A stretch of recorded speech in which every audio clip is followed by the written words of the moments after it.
Hi everyone, welcome to today's English lesson.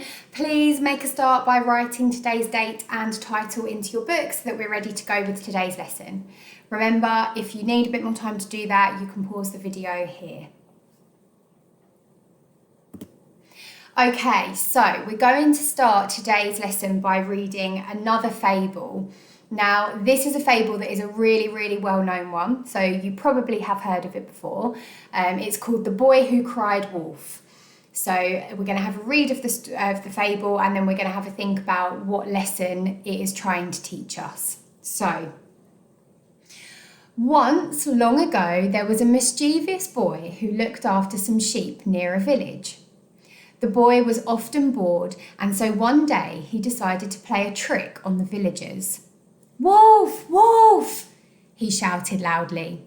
The villagers came rushing up the hill to save the sheep. However, when they got there, there was no wolf to be seen. The boy laughed with glee. "I tricked you," he said. "You must not tell lies," shouted the villagers angrily, and they returned to the village. Soon the boy grew bored again. He thought for a moment and shouted, "Wolf! Wolf!" Once more, the villagers rushed up the hill to save the sheep. The boy laughed at them. "I tricked you again," he said. "You must not tell lies," shouted the villagers. They hurried back down to the village. Later that day, a huge wolf really did come into the field. The boy cried and cried, "Wolf! Wolf!" This time, the villagers didn't believe the boy. Therefore, no one came to help, and the wolf gobbled up all the sheep. Okay, which moral do you think best matches this fable? So here, I've written 3 morals, okay? And I want you to try and decide which one you think best matches this fable. So is it, no one believes a liar, do not judge others, or treat others as you wish to be treated? So I would like you to copy down this sentence starter into your book and then finish off the sentence. So I think the moral that matches this fable is, and then you're going to choose one of these 3 to complete that sentence. Off you go, pause the video here. Okay, let's have a look at the answer then. The answer is, no one believes a liar. So the point of this fable is that nobody believes you if you are somebody who lies all the time. Even if you then eventually do decide to tell the truth, people will just think, well, you're not trustworthy. I know that you lie. I know that you don't tell the truth. So they're probably not going to believe you. And it might be one that your parents have told you about, because sometimes it's a story that parents like to tell children to say, you know, you need to make sure that you do tell the truth and you are honest, because if you are honest, we will always believe you. And it's like we say at school, it's really important for you to be honest, because if you're somebody who lies, then when you want us to listen to your side of the story, it makes it difficult for us to trust you and believe you if we know that you're somebody who quite often doesn't tell the truth. So that's the lesson of that fable. Okay, we're now going to read a book that I have got here. You've got the front cover that you can see on your screen, okay? This book presents a fable in a slightly different way. It's still a story that still has a lesson to try and teach you, okay? It's about 2 kings, and the 2 kings end up going to war, and that it erupts into an enormous food fight. And so the title of the book is War and Peas. So it's a bit of a play on words because it ends in a food fight. Instead of War and Peace, it's called War and Peas. So the author trying to be a bit funny there. So you may have found it funny or not. In the book, there are really lovely pictures. So I have put the pages of the story on the slides for you to follow along. The words might be a bit too small for you to read, but that's okay. You can just listen to me read it and you can look at the pictures because they help you to understand what's going on in the story as well. Okay. King Lion looked around his country and was sad. For a long time there had been no rain and the ground was hard and dry. Nothing could grow, and there was nothing left to eat. The birds had flown off to collect seeds, while the bigger animals tried in vain to break up the ground for planting. You can see them there trying to have a go at breaking up the ground, not really being successful. In a nearby country, there was plenty of food.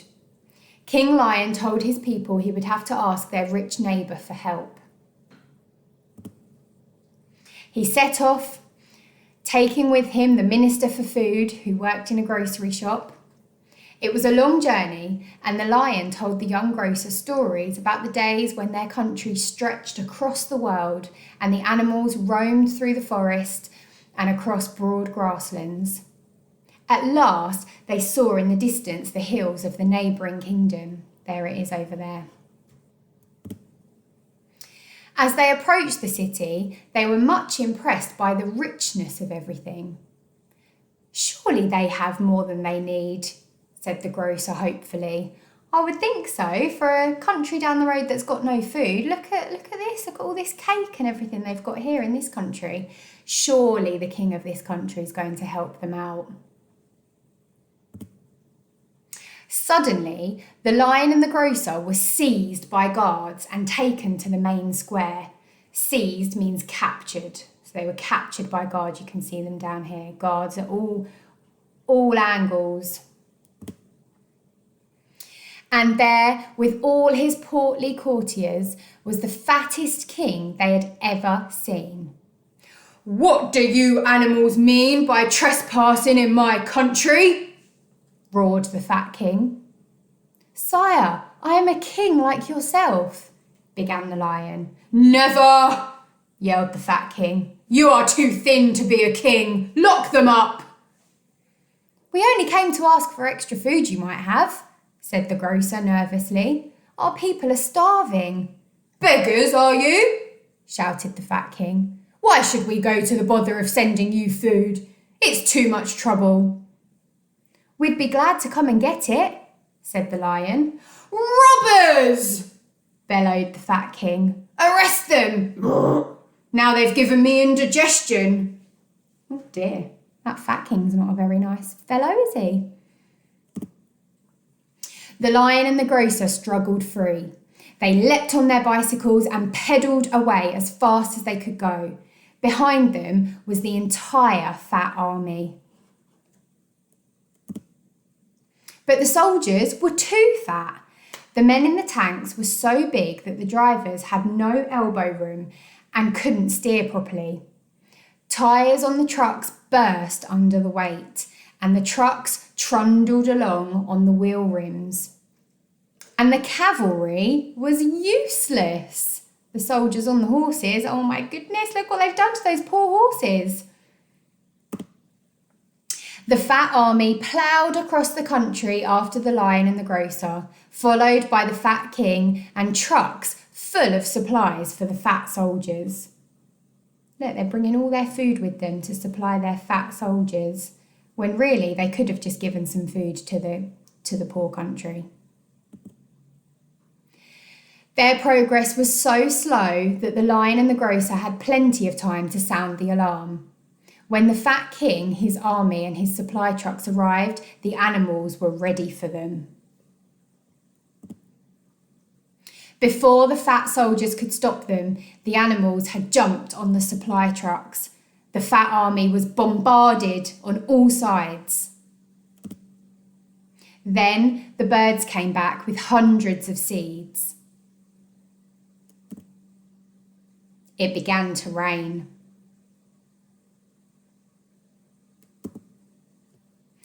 The earth turned to mud and the soldiers stuck fast.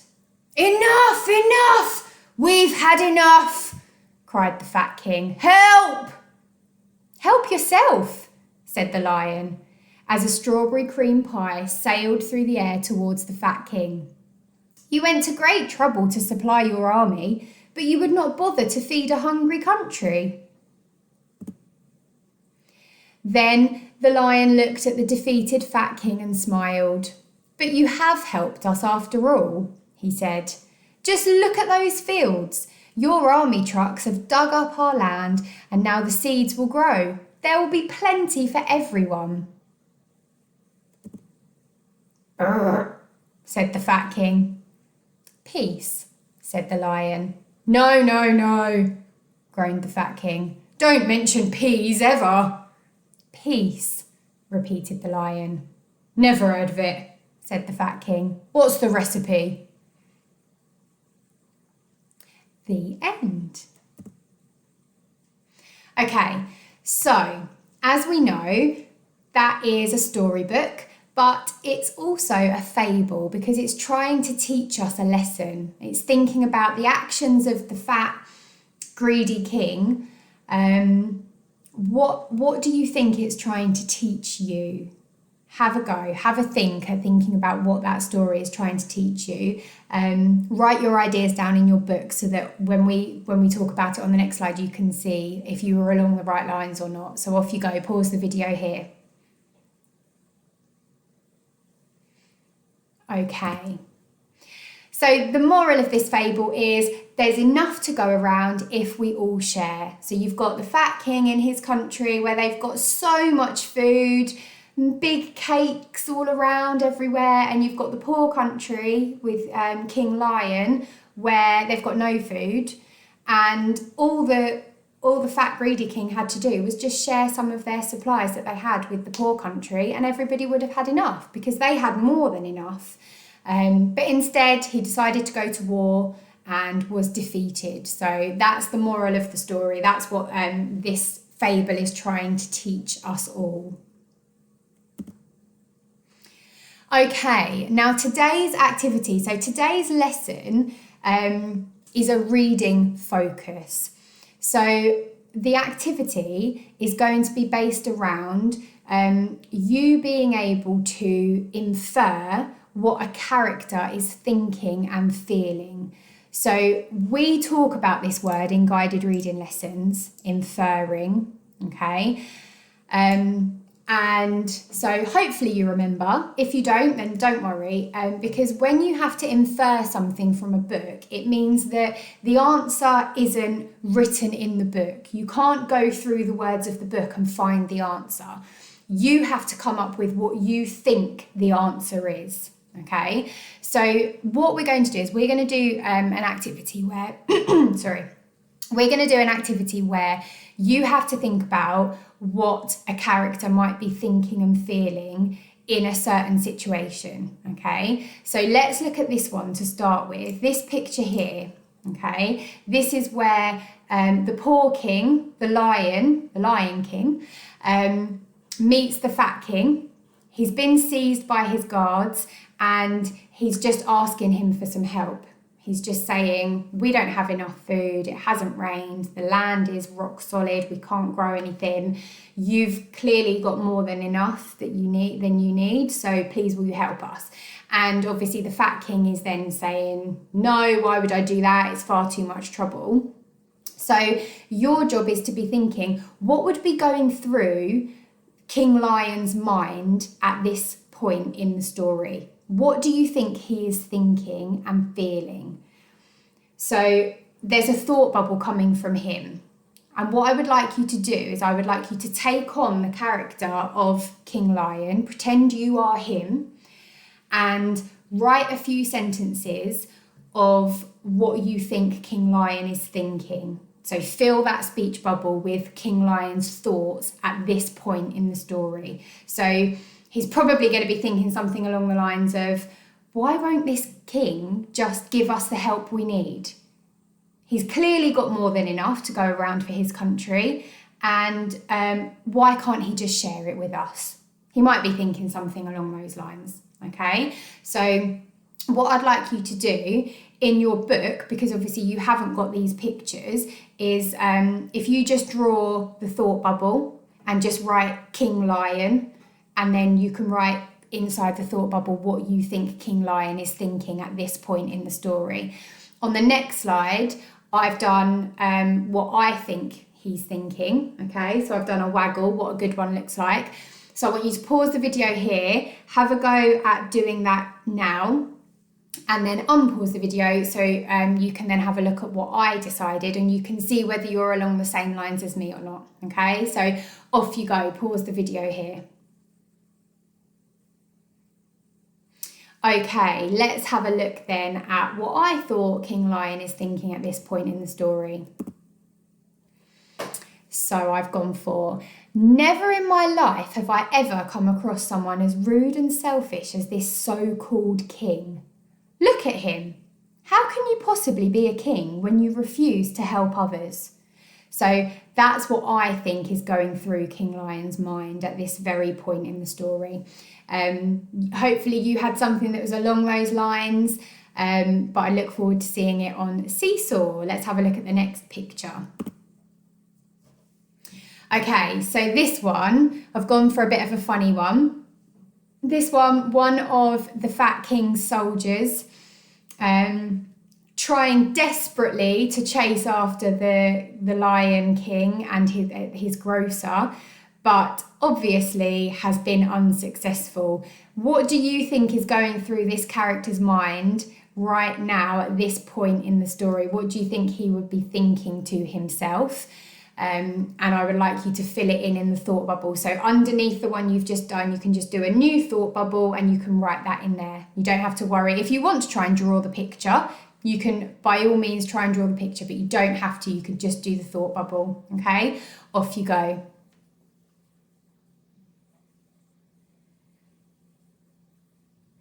Okay, let's have a look because I've done a waggle, what a good one looks like of what I think he would be thinking at this point in the story. So I've gone for, oh dear, we're never going to catch them. This silly horse, what is it playing at? The king isn't going to be very happy with us when we go back empty-handed. Oh well. So that's what I thought was going through his mind at this point in the story. I thought, he's come from the greedy country, so I think he's probably going to be a bit selfish and he's going to blame it on the horse. So that's why I put the bit in there about, oh, this silly horse, what is it playing at? So he's blaming the horse, not blaming himself at that point, even though we know that obviously it is his fault. But I thought he's the type of character, given where he's come from, to blame the horse in that scenario instead. Okay, last one. What do you think the King Lion would be thinking at this point in the story? Pause the video here, do your thought bubble underneath, and then have a go.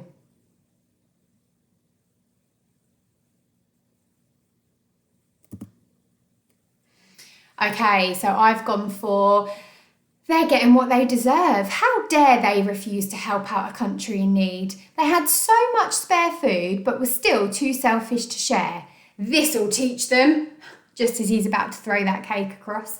So I thought that's probably what he's thinking and probably what's going through his mind at that exact moment. There we go. Well done everybody today. I'm looking forward to seeing your thought bubbles on Seesaw, so don't forget to upload them and keep working hard.